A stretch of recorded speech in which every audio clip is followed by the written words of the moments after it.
Visa সমস্যার জন্য আসতে পারছেন না মোহনবাগান ইস্টবেঙ্গলের ফুটবলাররা, কিন্তু কেন, সমস্যা ঠিক কোথায়, বিস্তারিত জানুন এই ভিডিওতে।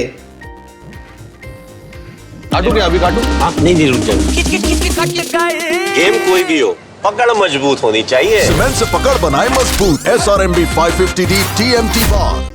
আগামী 25শে জুলাই থেকে শুরু হতে চলেছে ডুরান্ড কাপ। একই গ্রুপে রয়েছে মোহনবাগান ও ইস্টবেঙ্গল। গ্রুপ পর্যায়ের ম্যাচেই ডার্বি হতে চলেছে মরশুমের প্রথম। ইতিমধ্যেই উত্তাপ তুঙ্গে ডুরান্ড কাপের শুরু হয়ে গিয়েছে, কিন্তু এখনও পর্যন্ত মোহনবাগান হোক কিংবা ইস্টবেঙ্গল কারোরই দল গঠন ঠিকঠাকভাবে হয়নি, কোচও নির্বাচন হয়নি দুই শিবিরে। যদি মোহনবাগানের নিরিখে বলা যায় তাহলে বিদেশি ফুটবলারদের মধ্যে অবশ্যই রয়েছেন জেমি ম্যাকলারেন, অ্যালবার্টো রড্রিগেজ এবং সদ্য জয়েন করা সমীর জকোভিচ, এবং অবশ্যই যদি রবসন রবিনোকে রিটেন করে মোহনবাগান, যদিও তার সঙ্গে 1 বছরের চুক্তি ইতিমধ্যেই রয়েছে। এবং অন্যদিকে ইস্টবেঙ্গলের মোহাম্মদ রশিদ, তিনি এই মুহূর্তে ইস্টবেঙ্গলেই থেকে যাচ্ছেন বলে নিশ্চিত হয়েছেন। কেভিন সিভিলে তাকে নিয়ে এখনও পর্যন্ত জিজ্ঞাসা চিহ্ন রয়েছে। তবে নতুন কোনো বিদেশি নেওয়ার ক্ষেত্রে বা কবে থেকে এই দুই দল অনুশীলন শুরু করবে, কবে থেকে খেলোয়াড়রা তারা ভারতে আসবেন, কলকাতায় আসবেন, সেই নিয়ে ইতিমধ্যেই একটি জটিলতা তৈরি হয়েছে এবং দল গঠনের ক্ষেত্রেও একটি জটিলতা তৈরি হয়েছে। ঠিক কী হয়েছে বিস্তারিত চলুন জেনে নেওয়া যাক। এখনও পর্যন্ত সর্বভারতীয় ফুটবল ফেডারেশন চূড়ান্ত করে জানায়নি আগামী মরশুমে কতজন বিদেশি খেলানো যাবে আইএসএলে, এবং গত মরশুমে 6 জন বিদেশিকে সই করা গেলেও মাঠে নামানো যেত মাত্র 4 জনকে।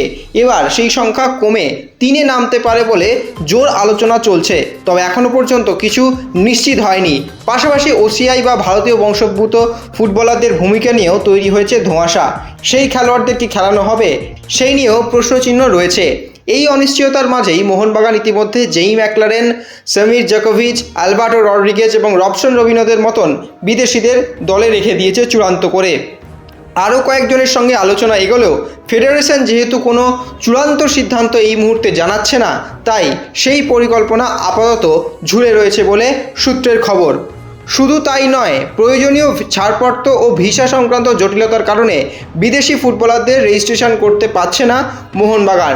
একই ধরনের সমস্যার মুখে পড়েছে ইস্টবেঙ্গলও, যেহেতু জুলাই মাসের 25 তারিখ থেকে শুরু হতে চলেছে ডুরান্ড কাপ এবং অন্ততপক্ষে 2 সপ্তাহ আগে থেকে অনুশীলন বা প্রি সিজন সেটা শুরু করে দেওয়া দরকার। সেক্ষেত্রে কোনো খেলোয়াড়ই কিন্তু এই মুহূর্তে রেজিস্ট্রেশন করানো যাচ্ছে না আসন্ন মরশুমের জন্য।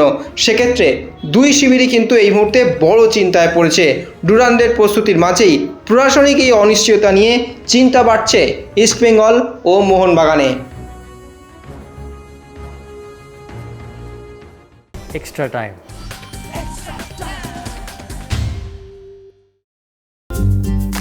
লেটেস্ট নিউজ আর এক্সক্লুসিভ ভিডিওর সঙ্গে আপডেট থাকতে এখনই সাবস্ক্রাইব করুন আমাদের ইউটিউব চ্যানেল। বেল আইকনে ক্লিক করতে ভুলবেন না যেন।